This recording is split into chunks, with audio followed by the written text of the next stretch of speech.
சோதனைகளை கொண்டு ஒரு மனிதனை பக்குவப்படுத்துவான், நிலைப்படுத்துவான், முன்னேற்றுவான். அவனுக்கு அடுத்த கட்டத்தை நோக்கி அவனுடைய வாழ்வை நகர்த்துவான். அவன் அதன் மீது நம்பிக்கை கொண்டிருப்பான். நலவு வந்தால் அல்ஹம்துலில்லாஹ், சோதனை வந்தாலும் அல்ஹம்துலில்லாஹ், அல்லாஹ்வை புகழ்வான், அல்லாஹ்விடத்தில் உதவி தேடுவான். இவன் முஃமின். ஆனால் பாவி, இறைவன் சோதனையை கொடுத்தால் அல்லாஹ்வை விட்டு விலகுவான். சோதனையை கொடுத்தால் பாவங்களை நோக்கி செல்லுவான்.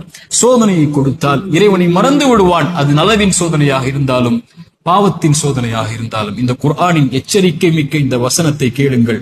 ஃபலம்மா நஸூ மா துக்கிரு பிஹி, என் நினைவை விட்டு நீங்கள் மறந்து வாழும் போது ஃபதஹ்னா அலைஹிம் அப்வாப குல்லி ஷை, வானத்தின் கதவுகள் எல்லாம் திறக்கப்படும், என்ன வேண்டுமோ கிடைக்கும்.